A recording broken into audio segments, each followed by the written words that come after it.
Esta es una lectura que es muy conocida, no creo que nadie la conozca. Deben conocerla todos. Está en Lucas 23, 44 al 47. Lucas 23, 44 al 47. Y dice Lucas 23, 44. Cuando era como la hora sexta, hubo tinieblas sobre toda la tierra hasta la hora novena. Y el sol se oscureció y el velo del templo se rasgó por la mitad. Entonces Jesús, clamando a gran voz, dijo: Padre, en tus manos encomiendo mi espíritu. Y habiendo dicho esto, expiró. Cuando el centurión vio lo que había acontecido, dio gloria a Dios, diciendo: verdaderamente este hombre era justo.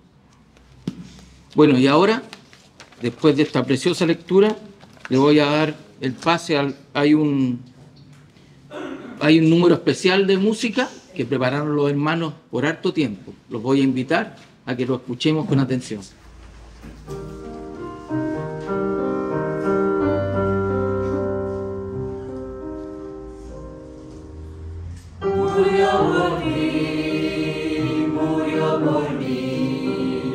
Murió por todos. En esa cruz, Él fue clavado. Pero Él pidió, pero Él oró, pero lloró. Por mis pecados, Él fue clavado.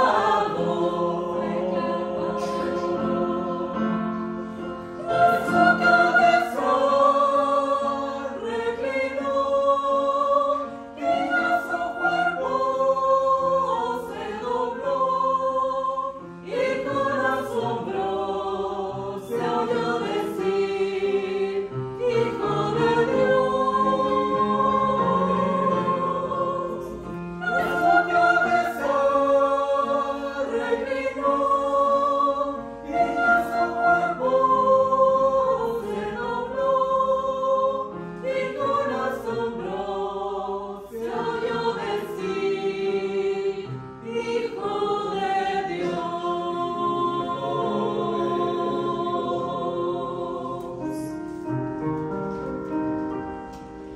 Quitaron clavos y esa corona, y le envolvieron y le llevaron a esa tumba. Pero tan fácil, pero tan fácil, pero tan fácil.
Muchas gracias, queridos hermanos, por este gran trabajo.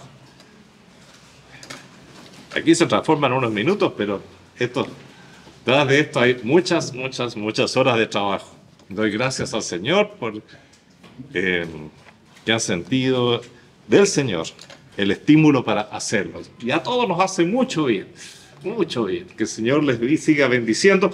Yo sé que para el domingo tienen más para nosotros. Así que el Señor les siga guiando, y aquellos que sientan del Señor también sumarse a este equipo de música y canto, por favor, conversen con alguno de los integrantes, y muy bienvenidos, pues.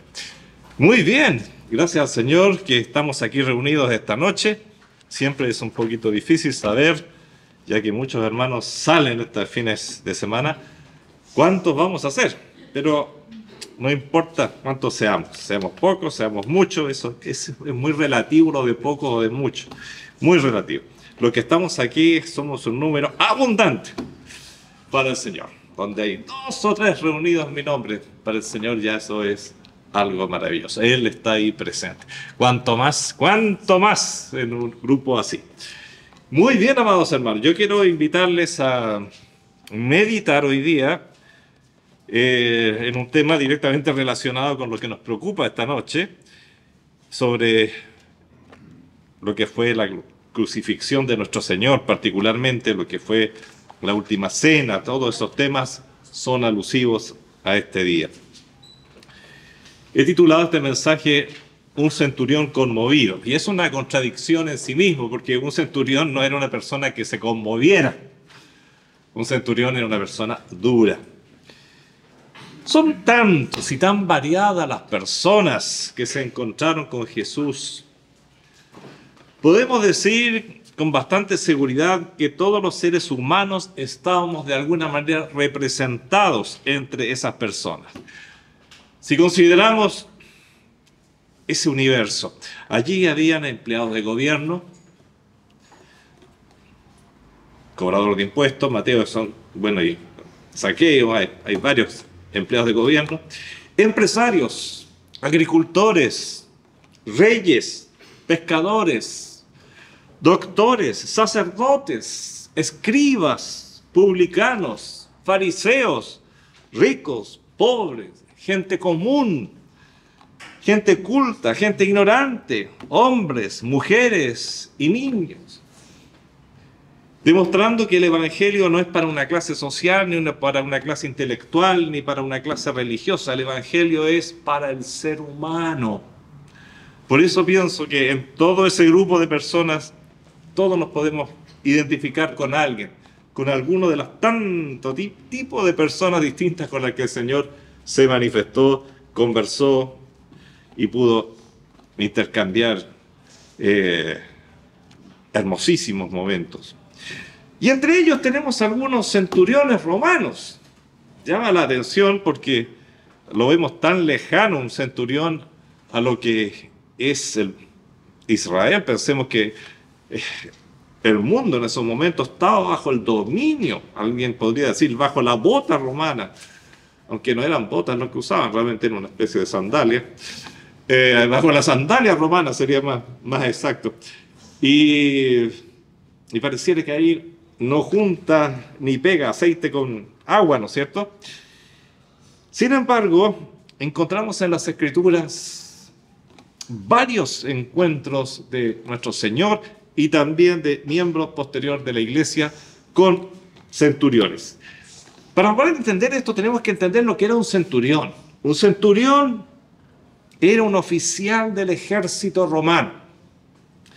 Tenía a su mando 100 soldados y destacaba por ser una persona fuerte, una persona de carácter muy duro, una persona sin lágrimas en los ojos, una persona que en batalla debía ser ejemplo de valor.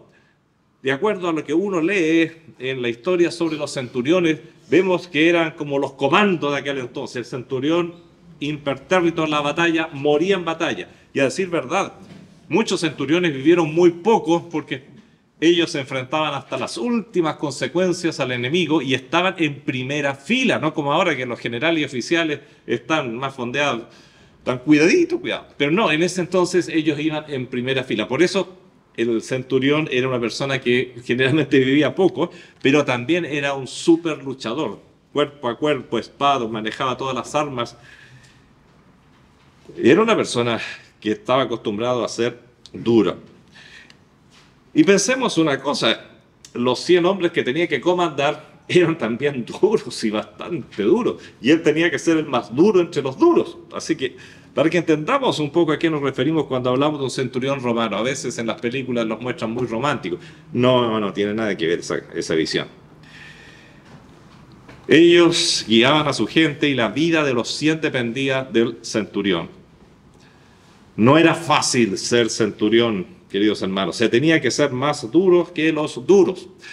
Tenían algunas ventajas, eso sí. Es interesante cómo desde el momento que era alguien nombrado por el Senado, había varias maneras de llegar a ser un centurión. Tú llegabas a ser centurión, tu sueldo se disparaba inmediatamente. Los soldados ganaban aquí, los centuriones ganaban allá arriba. Tenía muy buena paga. Y no solo eso, sino que ante una victoria, por ejemplo, ante una gloria que diesen a Roma, les daban una comisión muy elevada, muy alta, mucho dinero. Entonces, por eso que vemos en la Biblia varios centuriones con dinero. A mí siempre me llamó la atención hasta que empecé a estudiar un poquitito el tema. Claro, pues si ellos realmente tenían mucha plata, por eso Cornelio manda a llamar a Pedro con su sirviente a su casa, tenía una buena casa. Por esa razón que hablan bien de otro centurión cuando si ustedes recuerdan, ante el Señor Jesús se intercede por él porque les había construido una sinagoga. Pero uno dice, ¿pero de dónde un centurión? No, es que los centuriones realmente ganaban mucho y de repente las comisiones eran altísimas. A la soldadesca, digamos, se le da una fracción de un estímulo, pero a ellos se les da una gran cantidad. E incluso muchos de los centuriones recibían grandes favores porque tenían mucho poder. Entonces también recibían dinero ilícito, por así decir, pero que a nadie les preocupaba en ese entonces. Es notorio realmente cuántos centuriones y soldados estuvieron relacionados con el ministerio de Cristo y de la iglesia.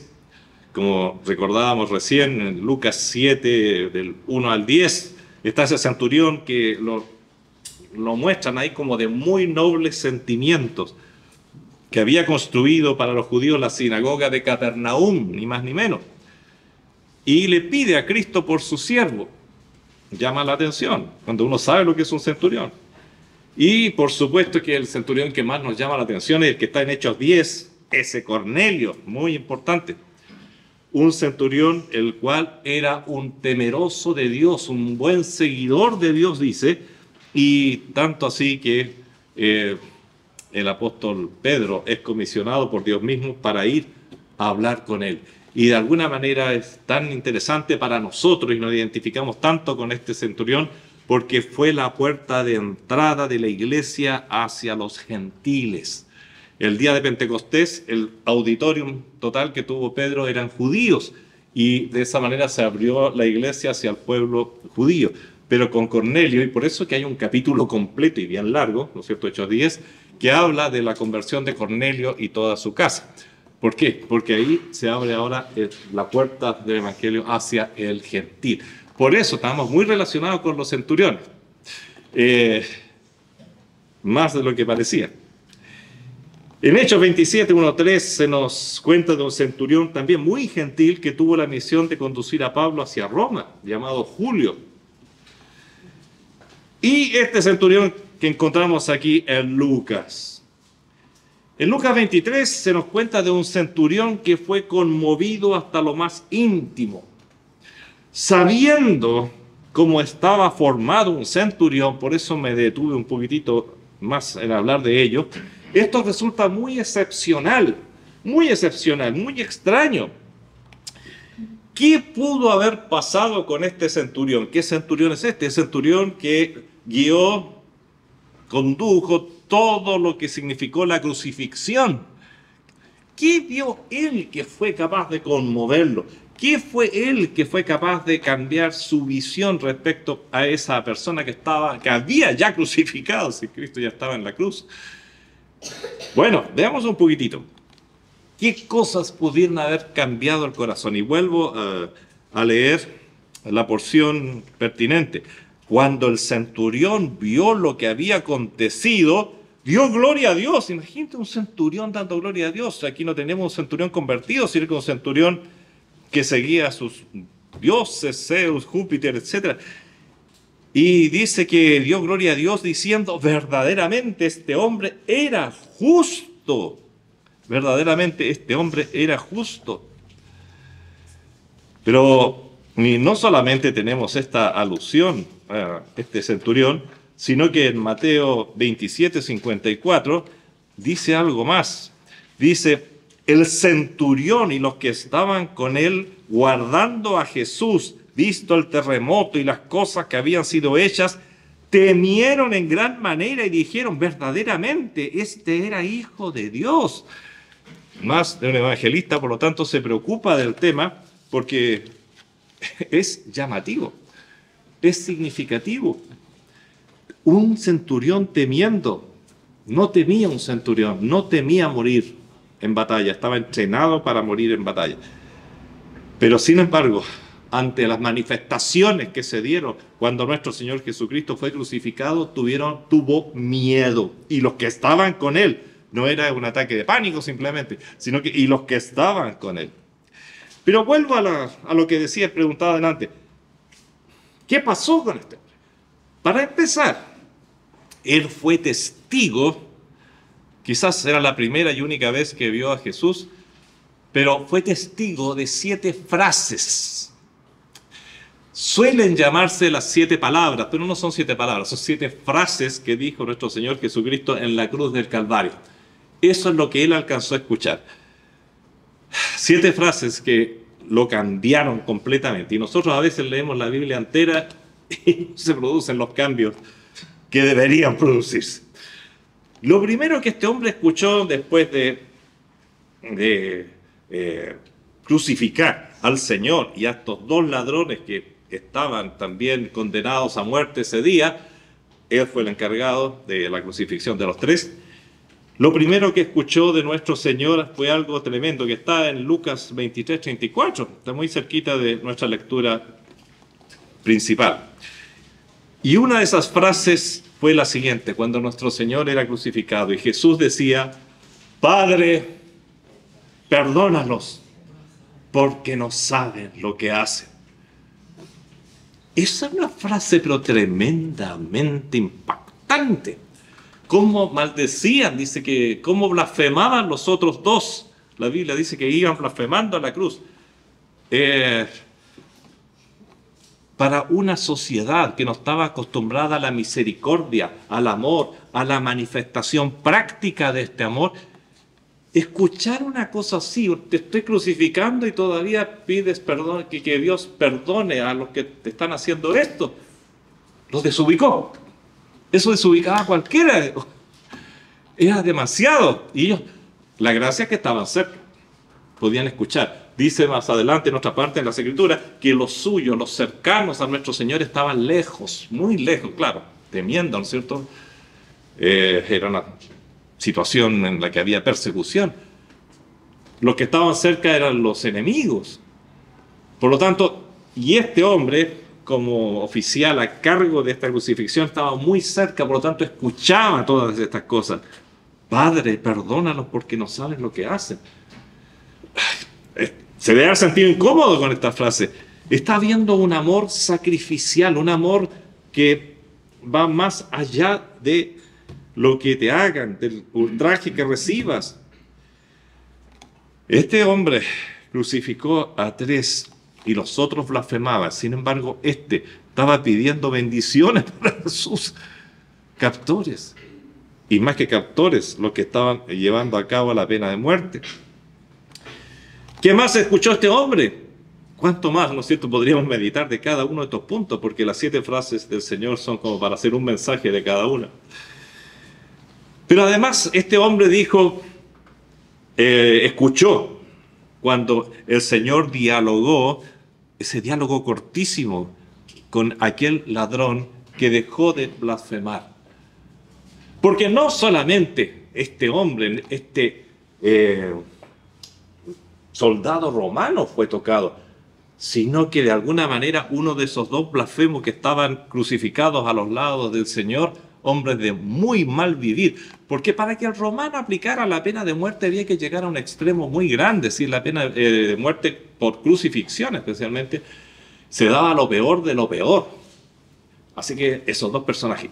Y este hombre tiene que haber visto también cómo uno de esos ladrones, quién sabe si no también asesino, delincuente de la peor calaña, de repente empezaba a cambiar. Ya no era el que crucificó, el que levantó en esa cruz, sino que y comienza a reconocer sus pecados. Y le dice, y empieza a retar al otro ladrón también crucificado, y le dice, nosotros con justa razón estamos aquí, pero este no ha hecho nada. Está reconociendo públicamente y se dirige hacia el Señor y le dice, acuérdate de mí cuando vengas en tu reino.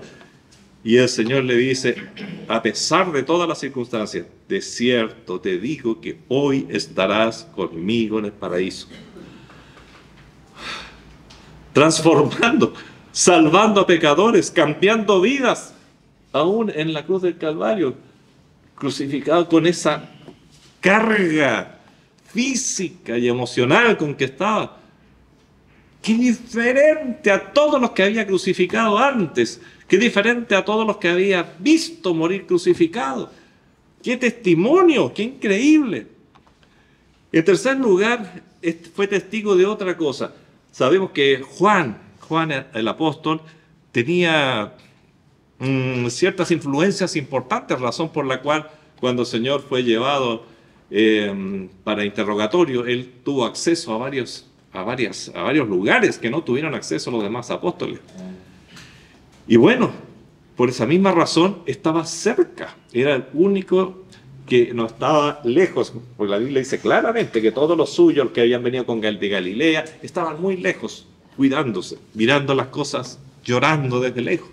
Pero Juan estaba allí cerca y también estaba María. Y este hombre fue testigo, este centurión fue testigo cuando Jesús desde la cruz vio a su madre y a Juan que estaba y le dice lo siguiente: mujer, he ahí tu hijo. Después, en todos sus dolores, con todo lo que significaba esa crucifixión, le dice: Juan, he aquí tu madre. ¡Qué maravilla! Nuestro Señor Jesús formaba parte de una familia de Nazaret numerosa. Varios de sus hermanos están mencionados en las Sagradas Escrituras. Pero él era el hermano mayor, por lo tanto, y a esta altura es evidente que José ya no estaba. Él era el responsable legal de su madre. Y aún en esas circunstancias está preocupado de detalles familiares. ¿Qué otro crucificado hubiera hecho lo siguiente? Está preocupado y se responsabiliza a pesar de las circunstancias de su madre. Y vemos aquí un perfecto control de las emociones, un perfecto control de la razón, un perfecto control de la voluntad, a pesar de las circunstancias. Además, hay un hecho muy interesante en este acto. De alguna manera nuestro Señor está concluyendo una relación con su madre, la que lo trajo al mundo, a través de la cual el Señor le dio cuerpo. Y está diciendo: ese es tu hijo de ahora en adelante. Juan, esa es tu madre de ahora en adelante, cuídala. Yo ahora paso a otro nivel. Después de su resurrección, nuestro Señor Jesucristo iba a resucitar en gloria y su futuro iba a estar sentado a la diestra del Padre. Entonces, deja de alguna manera toda responsabilidad y corta vínculos con su madre aquí en la tierra. Después, ¿qué más vio este hombre? Estas fueron muchas horas. Dice que a la hora nona. Pero bueno, a ver, antes dice, es otra hora la que nos da. Dijo que acontecido, esto todo comienza mucho más temprano. Si vamos un poquitito, aquí está en el 44. Cuando era como la hora sexta, hubo tinieblas sobre la tierra hasta la hora novena. Bueno, la hora sexta sería las 12 del día, la novena correspondería a las 3 de la tarde. Son muchas horas las que estuvo ahí y este centurión cuidando cerca de los crucificados. Harto rato estuvo ahí mirando a Jesús. Y a las 3 de la tarde, la hora nona, tenemos esa exclamación tremenda que también escuchó este centurión. Elí, Elí, lama sabactani. Que significa, Dios mío, esto está en arameo. Dios mío, ¿por qué me has desamparado? Especialmente en Mateo 27, 46. Bueno, lo encontramos también en Mateo 27, Marcos 15, 34, etc. Este hombre fue testigo del abandono más grande que una persona pueda recibir.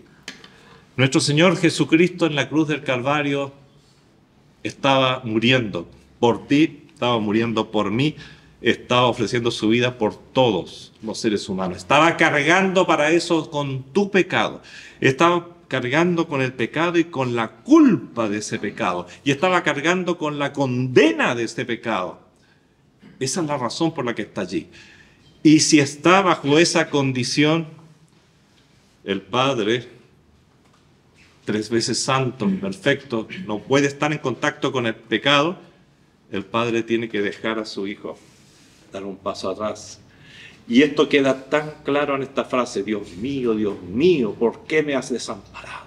Él lo sabía muy bien. Incluso un experto en lingüista dice que lo que está diciendo es más aún en pasados. Dios mío, ¿por qué me desamparaste? Pero el Señor sabía y quería dar testimonio de que estaba cargando mi pecado. ¡Qué terrible! Tú quizás te has sentido solo alguna vez, pero Dios nunca ha estado lejos de ti. Este es el único caso que tenemos en las Escrituras en el cual vemos que Dios se aleja. Fue necesario, porque estaba cargando tu pecado, estaba cargando mi pecado, mi condena. Por eso esa frase es tan terrible. Y este hombre, quizás sin entender mucho, escuchó también eso. Y vaya, parece que lo impactó. Quizás no lo entiendo todo, pero aquí hay algo tremendo. Está sintiendo y está manifestando el Señor ese necesario abandono para demostrar que Él está muriendo realmente por nuestros pecados. Es decir, que realmente se pone como mochila mis pecados. Realmente está ejecutando o está siendo en Él ejecutada la justicia de Dios. Viene otra frase, la quinta frase en la cruz. Está en Juan 19, 28. Cuando dice, tengo sed. Uno dice, pero esta frase, ¿qué puede decir? Es muy importante, porque nos está hablando de la humanidad real del Señor. Llegaron, después de la crucifixión de nuestro Señor, después del nacimiento de la iglesia, hubieron muchas sectas. Algunas que decían que Jesús realmente no tuvo un cuerpo real, sino que era solo espíritu, por lo tanto el sufrimiento fue solo aparente. No, esto demuestra que no era aparente. Esa sed era real. Era un cuerpo deshidratado por toda la... pensemos que ya han sido horas y horas. Él fue arrestado ya hace mucho tiempo. Recibió el látigo, perdió sangre, no se le ha dado agua. Bueno, había sed. Fue un sufrimiento real. La sexta frase. Hubo un momento en que toma un vinagre, después que exclama que tiene sed, y luego de consumir dice, consumado es. Esa frase también la escuchó este hombre. Y habiendo, dice, inclinado la cabeza, entregó el espíritu. Más adelante, esto está en Juan 19:30. ¿Qué significa esto de consumado? Es que el sacrificio había sido perfecto, que había valido la pena todo el sacrificio. La justificación del hombre había sido alcanzada porque el pecado del hombre había sido pagado. Y esto es algo que no me cansaré nunca de repetir desde este púlpito y la persona que quiera oírlo. Nuestro Señor no perdonó tus pecados, los pagó. Eso sí que es serio. Es mucho más que pagar. Los pagó más allá de perdonar. Los pagó pagando lo que tú tenías que pagar, muriendo en la cruz por ti. Literalmente. Qué grande es lo que hay detrás de ese consumado es. Y es la declaración de quien muere en paz después de haber acabado con una misión. Padre, consumado es. Terminé. Lo hice todo. Perfecto. Consumado es decir, no hay más obras de la ley. Termina con una dispensación, termina con un pacto. El pacto de Dios con Israel en el sentido de la ley. El pacto legal, el pacto mosaico. Ya no se necesitan más obras, no se necesitan seguir sacrificando en un altar más corderitos, más vacas, machos cabríos, etc. No necesita más. El gran cordero de Dios ha sido sacrificado. Consumado es. Se terminó todas las obras de la ley. Y por supuesto, ninguna otra obra humana, por buena que sea, sirve. Todo lo contrario. Por eso que es tan grave tratar de hacer obras para ganar el cielo. Porque nuestro Señor dijo, consumado es. Simplemente yo pagué todo por ti. Cuando yo intento de seguir haciendo obras, estoy ofendiendo la obra de Cristo, como diciendo, sí, fue buena, pero no suficiente. Yo tengo que seguir haciendo. Es que si no, no me siento cómodo. Es que si no, no me siento bien. La argumentación que se suele escuchar. Y el Señor dice, pero yo dije, consumado es. Yo terminé con todo, no necesitas nada más. Fíjate que en Hebreos, y realmente hay muchas citas bíblicas al respecto, pero en Hebreos 10:12, entre otras citas, dice, pero Cristo, habiendo ofrecido una vez para siempre, ¿qué ofreció? Un solo sacrificio por los pecados, se ha sentado a la diestra de Dios. El sentarse después de una misión significa que está concluida perfectamente. No hay más sacrificios, ni cruentos ni incruentos, esos son inventos humanos. Lo dice tantas veces, Hebreos 10:10, por ejemplo.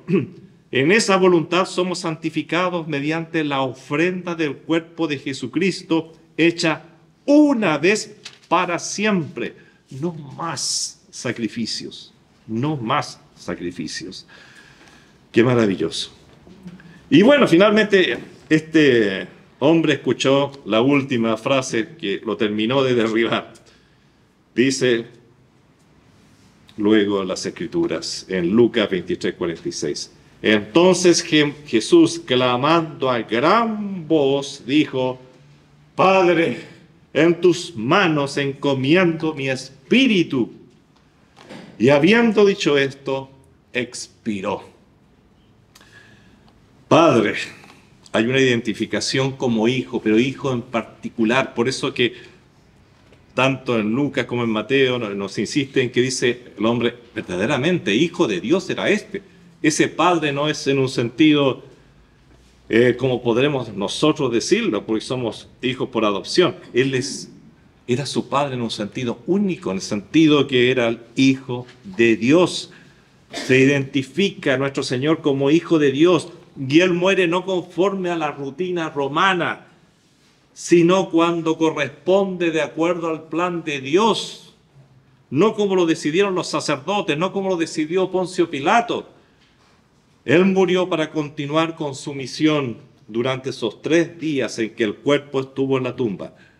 Dice la Escritura que fue al Sheol a cumplir una tarea también profetizada, en la que no vamos a entrar en detalles ahora. Pero él murió, dice, tengo poder para dar mi vida y poder para volverla a tomar. No cuando Herodes lo quiera, no cuando los romanos lo quieran, yo no, en su momento. Y es así como el Señor encomienda su espíritu. Y recuerden, cuando fueron a reclamar el cuerpo de Jesús a Poncio Pilato dijo, pero ¿cómo ya está muerto? Y mandó a averiguar, sí, está muerto. Ah, sorpresa para todos. Bueno, esto también es parte de la sorpresa del centurión. Él había matado tantas personas por crucifixión, y la crucifixión se caracterizaba justamente porque prolongaba la muerte. Y recordemos que antes de terminar ese día, ¿qué hicieron con los ladrones que estaban vivos todavía? Le quebraron las piernas para acelerar la muerte. Porque en la cruz, la única manera, en esa condición, en esa tan incómoda posición, la única manera de poder respirar es sosteniéndote en tus piernas. Te quiebran las piernas, ya no puedes respirar y aceleras la muerte tremendamente. Pero había una profecía que decía que ni un hueso de nuestro Señor sería quebrado. Y se cumplió también. Además, si queremos sumarle, aquí hubo una forma de expirar. En dos oportunidades, las Escrituras hacen alusión a una gran voz. Esto no fue simplemente hablar fuerte, es a gran voz, las 2 veces en 2 oportunidades. Una persona crucificada, una persona en las condiciones de nuestro Señor apenas podría hablar casi en un susurro. Pero hay un poder aquí sobrenatural que le permitió hablar a gran voz, como para decir, escúcheme todo el cosmos, todo el universo, toda la tierra, todos los demonios, todos los ángeles, todos. Padre, en tu mano encomiendo mi espíritu. Bueno, estas cosas dejaron temblando al centurión. Dejaron temblando al centurión. Hermanos queridos, un crucificado duraba entre 4 a 6 días colgado en una cruz. Nuestro Señor tenía un buen físico y sin embargo vemos sus caminatas larguísimas, etc. Entregó el alma cuando Él quiso. Y muere sin odio. Demuestra su amor hasta el final. Es consecuente hasta las últimas consecuencias, sin maldiciones. Un buen testimonio a toda prueba. Rechaza cuando se le da, en su momento, en la crucifixión, se le da un estimulante que quita el dolor. Lo rechaza. Porque nada podía alivianar su sufrimiento, nada. Porque tenía que sufrir hasta el final por cada uno de nosotros. ¡Qué cantidad de cosas que nunca antes había visto un centurión! Es decir, no acepta siquiera misericordia. Consciente hasta el final. ¿Y para qué decir las señales extraordinarias, las tinieblas? Lucas nos dice que cuando era como la hora sexta, decíamos las 12 del día, hubo tinieblas sobre toda la tierra hasta la hora novena, algo sobrenatural, hasta las 3 de la tarde. Y el sol se oscureció y el velo del templo se rasgó por la mitad. Eso es algo impresionante y hemos a veces tomado solamente ese tema porque es impactante su significado. Por eso no voy a entrar ahora en el velo del templo roto. Mateo agrega, y la tierra tembló y las rocas se partieron. Y se abrieron los sepulcros y muchos cuerpos de santos que habían dormido se levantaron, pero luego agrega que no, y se presentaron en la ciudad, pero después de la resurrección del Señor. Así que lo que sucedió ahí fue algo impactante, sumado a todo lo anterior, vienen estas manifestaciones de la naturaleza. La creación inanimada se encontraba conmovida, pues el sostenedor de ella se encontraba en una cruz, siendo ofendido por la creación humana. Y esto nos lleva realmente a conclusiones horrorosas, pero verdaderas. ¿Qué creación más terrible? Una creación que es capaz de matar a su creador, a su sostenedor. ¡Qué loco el hombre! ¡Qué loco! El que está haciendo latir tu corazón lo matas. El que te creó lo... No, el hombre está loco. Está enfermo. Esa enfermedad que se llama pecado, que ciega totalmente al ser humano. El centurión, después de ver todas estas cosas, queda conmovido, temió en gran manera, exaltó el nombre de Dios. Su temor estuvo relacionado, por una parte, con la atrocidad que se estaba haciendo.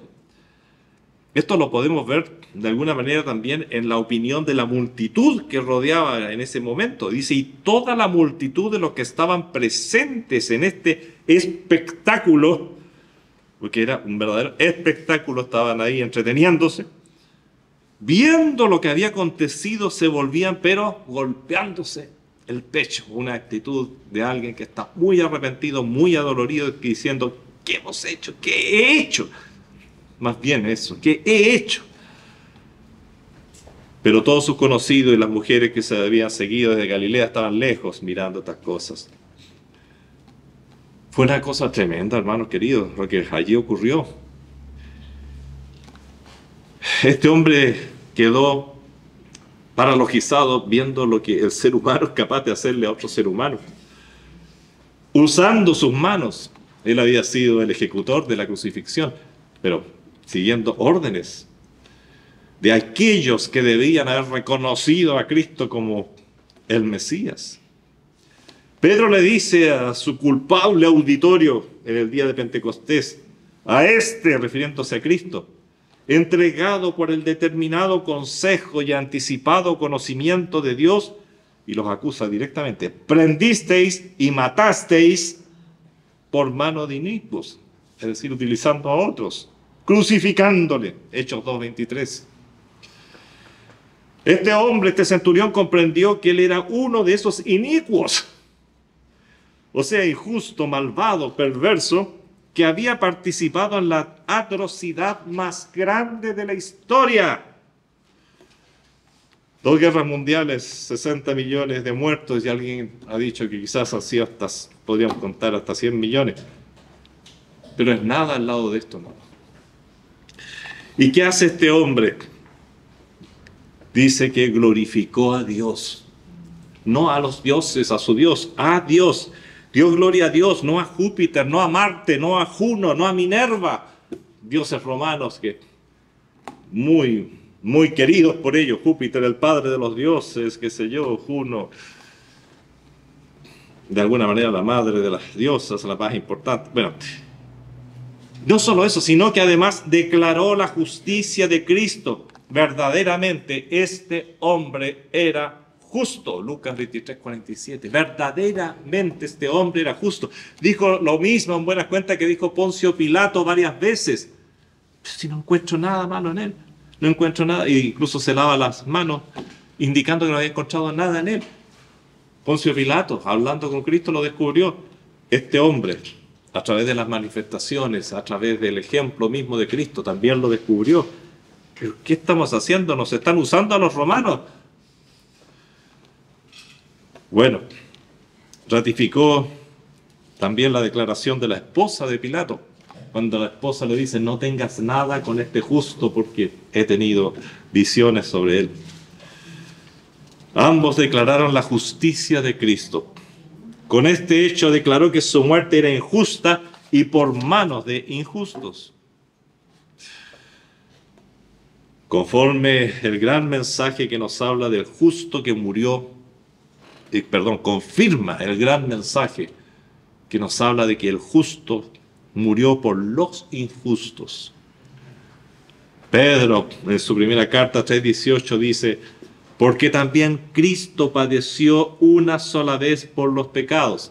Insiste en la idea ahora, es Pedro, que habla de un solo sacrificio por los pecados, el justo por los injustos, dice el apóstol Pedro, para llevarnos a Dios, siendo a la verdad muerto en la carne, pero vivificado en espíritu. 1 Pedro 3, 18. O nuestro querido apóstol Pablo, Romanos 5, 6 al 8, donde le escribe a la iglesia de Roma: porque Cristo, cuando aún éramos débiles, a su tiempo murió ¿por quién? Por los impíos. Ciertamente apenas morirá alguno por un justo. Con todo pudiera ser que alguno osara morir por el bueno, una persona buena. Mas Dios muestra su amor para con nosotros en que, siendo aún pecadores, lo más cochino que puede existir, lo que ofende a Dios directamente en el rostro, Cristo murió por nosotros. Y declaró la divinidad de Cristo. Verdaderamente este hombre era hijo de Dios.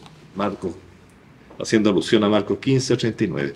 Con ello declara la divinidad de Cristo y su auténtico carácter mesiánico. Vamos a concluir nuestra meditación de hoy día. Tenemos aquí un incrédulo, más bien crédulo de dioses falsos, un hombre prácticamente cauterizado para no sufrir con nada, participando en la crucifixión de Cristo, ajeno al pueblo de Israel, ajeno a las Escrituras Sagradas, y vemos cómo fue capaz de ser transformado por la evidencia que se manifestaba allí en el monte Calvario, el monte de la crucifixión. Al ver el testimonio de Cristo, al ver lo que ocurría con la naturaleza. Él no escuchó el sermón del monte, no escuchó las grandes declaraciones del Señor durante su ministerio, solo escuchó 7 frases y vio la evidencia en la naturaleza para convencerse de quién era Cristo. Se convirtió, quisiera tener más información. Creo que sí, pero no tengo certeza, creo que sí. Pero sí tú puedes tener la certeza de que Cristo mora en tu corazón. Tú sí puedes tenerla, porque tienes además mucho más que este centurión para considerar, para juzgar, para que hable a tu corazón. Tenemos todo el testimonio de las Escrituras, no solamente 7 frases. La explicación de la obra de Cristo a través de las cartas apostólicas. ¿Qué más necesitamos? Cristo murió por ese centurión, murió por ese ladrón que estaba a su lado, murió por ti, murió por mí. ¿Qué hago yo entonces? Si alguien pagó por mis pecados, si alguien pagó una deuda mía, bueno, lo mínimo que puedo hacer es preocuparme de aceptar ese pago. Averiguar, oye, fui a pagar mi deuda y me dijeron que estaba pagada y que la habías pagado tú. ¿Es verdad eso? Por supuesto, yo te pagué, sabía que te iba a complicar la vida, bueno, y que tú no tenías dinero, yo la pagué por ti. Ay. Mi hermano, ¿por qué nos cuesta tanto ir ante el Señor y decirle: Señor, gracias por ese pago? Y no solamente gracias, sino que lo tomo, lo acepto. Porque no basta solamente con el ofrecimiento, sino que tienes que ir, y eso es lo que quiere el Señor. Que vayamos ante Él en arrepentimiento, como este hombre quebrado totalmente, o esos hombres que volvieron golpeándose el pecho, pero no solamente golpeándose el pecho, sino que: Señor, yo sé que por mí estuviste allí en la cruz, por mí fuiste abandonado por el Padre durante esos momentos terribles, por mí sufriste. Señor, yo sé que pagaste mi deuda, pero ahora yo quiero aceptar ese pago para que sea efectivo para mí. Y el Señor te dice: bien, desde ahora en adelante mi sacrificio vale para ti, mi sacrificio vale para tu vida por la eternidad. Te recibo como un hijo mío. Tengamos un momento de oración. Padre Celestial, qué tremendo lo que hiciste, Señor, por nosotros. Qué tremendo es entender, Señor, lo que significó esa crucifixión, Señor. Qué maravilla, Señor, lo que allí ocurrió. Hiciste posible lo imposible. Pero nos has cargado con una hermosa responsabilidad, Señor, la de reconocerte como nuestro Salvador.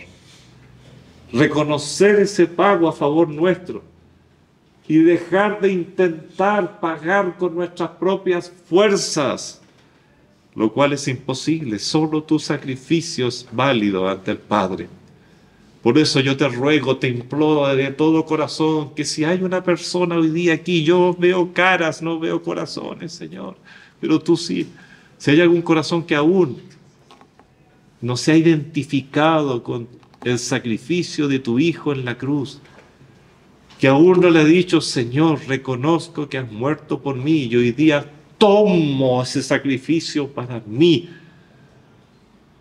Sálvame, Señor. Gracias, Señor. Gloria a ti, Señor. Yo te ruego, Señor, que ese milagro suceda. Gracias, Padre. Señor, ahora tomaremos la cena que tú dejaste para que recordáramos permanente y constantemente este gran sacrificio, tu cuerpo partido.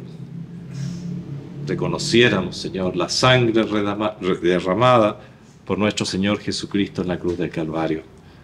Señor, queremos acercarnos a ti para tomar estos recordatorios, Señor, pidiéndote antes que nada que limpies nuestro corazón, limpies nuestra mente, limpies, Señor, nuestra alma, para que de esa manera podamos, Señor, tomarlo con dignidad, como dice tu palabra. En el nombre de Jesús. Amén.